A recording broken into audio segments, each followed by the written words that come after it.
Tá valendo, Paulo. O Brasil vive um momento muito especial. Em 2012, uma das questões que abrem perspectivas novas é a Comissão Nacional da Verdade, e ela desencadeou um processo muito importante de geração de diversas outras comissões da verdade. Daqui a pouco serão dezenas nos legislativos estaduais, nos governos estaduais, capitais, em segmentos, universidades, segmentos como dos psicólogos, dos jornalistas, advogados, OAB, que geralmente nascem para oferecer à Comissão Nacional da Verdade suporte, subsídios, informações setoriais ou regionais. E a das universidades brasileiras representa talvez a mais necessária área de aprofundamento, porque, em primeiro lugar, as universidades estiveram entre os alvos prediletos da sanha repressiva do regime de 64. E a USP talvez seja, entre todas as universidades brasileiras, em primeiro lugar, aquela sobre a qual a violência se abateu mais duramente, a situação, inclusive, de pelo menos um reitor, ou mais de um reitor, que se tornaram depois grandes próceres do regime ditatorial, a situação de que há um número maior de estudantes, militantes, até professores que foram presos, torturados, mortos ou desaparecidos, e também porque das universidades brasileiras é aquela que mais recentemente foi palco de violências inaceitáveis, repressão policial, mostrando a importância do processamento histórico e político, porque toda a ideia de fazer a Comissão Nacional da Verdade, ela não está assentada em nenhum ímpeto de vingança, mas sim de estabelecer políticas, consensos para não repetição, nunca mais. E a USP acaba de repetir episódios intoleráveis de espancamento, violência, intolerância. Eu quero falar um pouco também na minha situação, um pouco aí, que mistura a situação principal, que é de um militante político, que foi preso político por 5 anos, que antes de ser militante, antes de ser preso político, aos 20 anos de idade, já trabalhou um pouco nesse tema das informações sobre torturadores, sobre torturados. Ainda em 69, 70, eu participei de panfletagens denunciando torturas de Bacuri, de Giorgio Calegari, do Frei Roberto Romano, que hoje é um filósofo conhecido, e outras pessoas, às vezes inclusive promovendo panfletagens do alto de edifícios do centro de São Paulo, na Estação da Luz, relatando esses episódios. Depois, na cadeia, eu preso, fui um dos muitos signatários de documentos. Aquele de 75 foi o primeiro documento sistemático com 233 nomes de torturadores entregues em mãos de Sobral Pinto, talvez um dos únicos advogados que ninguém revistaria em nenhum presídio da ditadura, que entregou ao presidente da UAB, Conselho Federal, Caio Mário da Silva Pereira. Esse documento depois foi publicado no jornal Em Tempo e outras publicações. Depois da prisão, eu trabalhei na equipe coordenada por Dom Paulo Evaristo Arnes, do Brasil Nunca Mais, e lembro que Dom Paulo usou em epígrafe um tema bíblico, evangélico, que é muito importante para entender o porquê a USP precisa de ter a sua Comissão da Verdade. Conhecereis a verdade vos libertará. Então há ainda uma libertação que a USP precisa experimentar, que depende do conhecimento da sua história e da sua história recente, porque projeta marcas no momento atual. Como ministro durante 5 anos, eu também tive a oportunidade especial de militar nessa causa, num balanço final que avalio muito positivo. A Comissão da Verdade está aí. Tivemos uma derrota no Supremo em abril de 2010, quando, erroneamente, por maioria de votos, os ministros decidem que a lei de 79 de anistia protege torturadores, estupradores, pessoas que praticaram o crime continuado do desaparecimento, sequestro, desaparecimento forçado, e eu tenho muita convicção de que essa decisão do Supremo será revista. A dúvida é se será revista dentro de 1 ano ou dentro de 10. E a Comissão Nacional da Verdade pode desempenhar um papel fundamental nisso, assim como a decisão da Corte de Direitos Humanos da OEA, na Costa Rica, a sua sentença sobre o Brasil, determinando que o país não permita que a lei de anistia siga representando um impedimento para a apuração e para a investigação. Assim como eu, como ministro, e ainda hoje, sustento que a punição dessas torturas, crimes hediondos e imprescritíveis é uma questão inegociável. A punição tem de ser feita como marco para não repetição, embora sem revanchismo, sem nenhum sentimento de vingança, essa punição não deva representar necessariamente prisão. É preciso apontar, é preciso oficializar, é preciso conhecer. Na história da USP, eu sou um aluno da USP de alguns ciclos, em primeiro lugar, 69, 70, início de 71, a medicina da USP.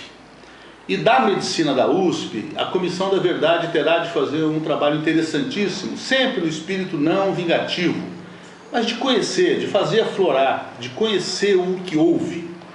E havia um todo-poderoso secretário da faculdade, da diretoria da faculdade, se chamado Dantinese, que todos os estudantes tinham como um agente do SNI, um agente da repressão. E é verdade que eu, preso, tive confirmação, ouvindo no DOI-CODE, da Rua Tutóia, referências quando eles queriam localizar o meu armário. Cada aluno tinha um armário no Centro Acadêmico Oswaldo Cruz, do qual eu fui secretário, membro da diretoria.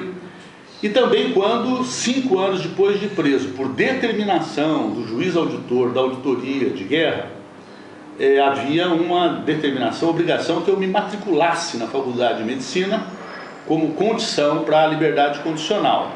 E eu me lembro, como se fosse hoje, comparecendo para a matrícula junto com o advogado Luiz Eduardo Greenhalgh, Dantinese de pé, o secretário, se impondo ao próprio diretor da faculdade, Carlos da Silva Lacasse, e ele dizia, Dantinese, quase que aos berros: não vou aceitar sua matrícula, você não vai voltar para cá, você e o Xixi, apelido do ex-presidente do Centro Acadêmico, Reinaldo Morano Filho, psicanalista, psiquiatra, que acaba de ser homenageado pela Faculdade de Medicina com a medalha dos 100 anos da faculdade, como uma espécie de resgate simbólico da sua contribuição, sua luta contra a ditadura.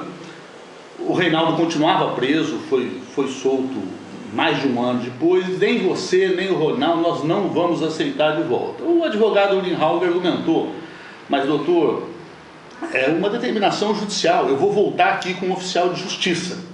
E de fato, só com um oficial de justiça da Justiça Militar foi possível fazer a matrícula no meu 3º ano. E o diretor Lacasse, um pouco constrangido, tem de dar a mão a palmatória ao senhor. E o Dantinese, essa figura misteriosa, não sei se está vivo ainda, mas é preciso chamar depoimentos de colegas seus, de estudantes como eu, para se confirmar ou não se na condição de diretor da faculdade, decisivo na congregação docente, havia sim um agente direto de espionagem, de repressão em conexão direta. Isso precisa ser esclarecido, vai ser bom. Se causar desconforto para seus colegas, é o desconforto que as terapias, todas elas, às vezes produzem. Você passa pelo desconforto para depois sair daquilo melhor, mais vivo, mais equilibrado. Repito, sem sentimento de vingança. O conhecer a verdade para que a verdade liberte. Na morte dos estudantes dos vários segmentos, claro que meu primo querido, quase irmão, da mesma idade minha, Alexandre Vanucchi Leme, brutalmente trucidado com um dia de tortura no DOI-CODE, comandado pelo Carlos Alberto Brilhante Ustra.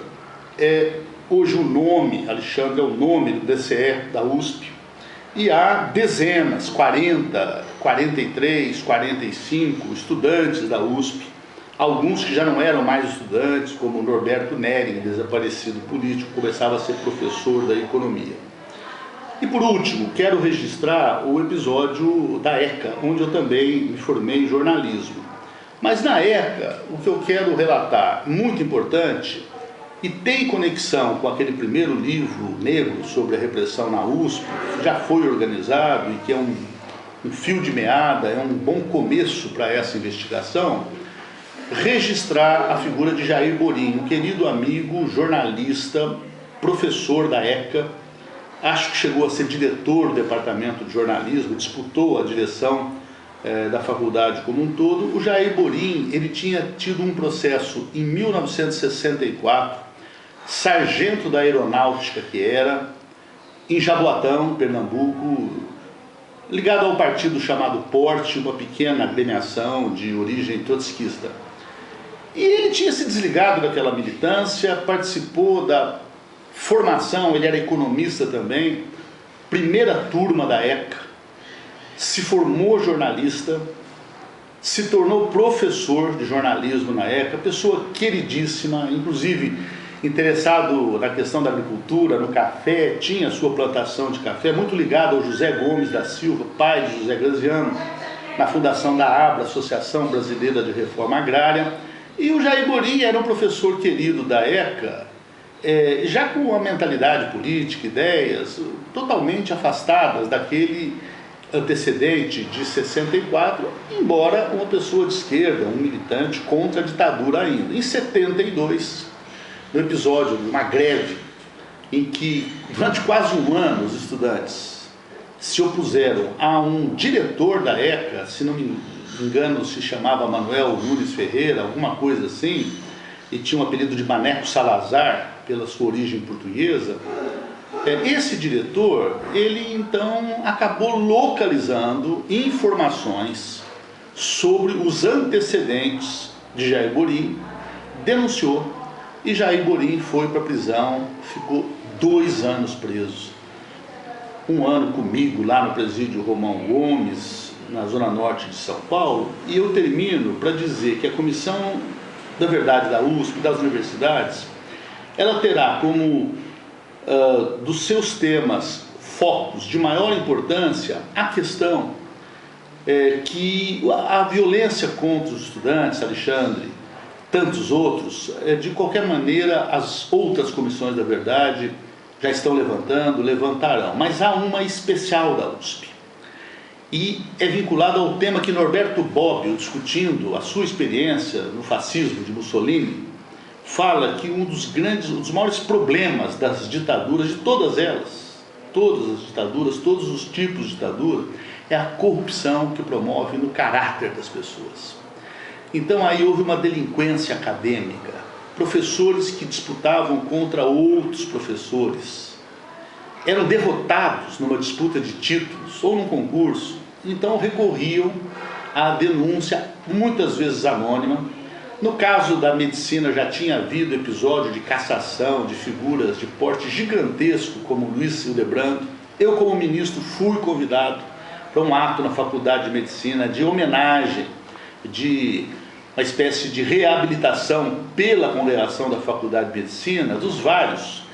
Eu, quando entrei na Faculdade de Medicina de 69, janeiro de 69, tinha acabado de acontecer o ato 5, e foram cassados Alberto Carvalho da Silva, professor de Fisiologia, e Isaías Hall, bioquímico.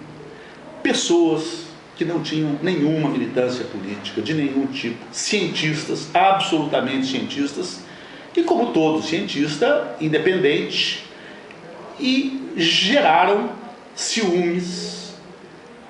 Professores de menor talento recorreram a essa maldição de tantas outras ditaduras, que é começar a caracterizá-los como subversivos, como comunistas, e foram cassados.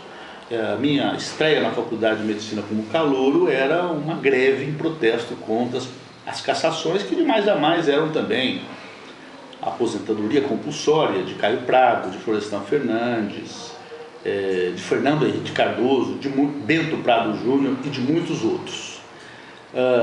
Na medicina é preciso conhecer isso, na ECA é preciso conhecer isso, na Faculdade de Direito, na Economia é preciso conhecer.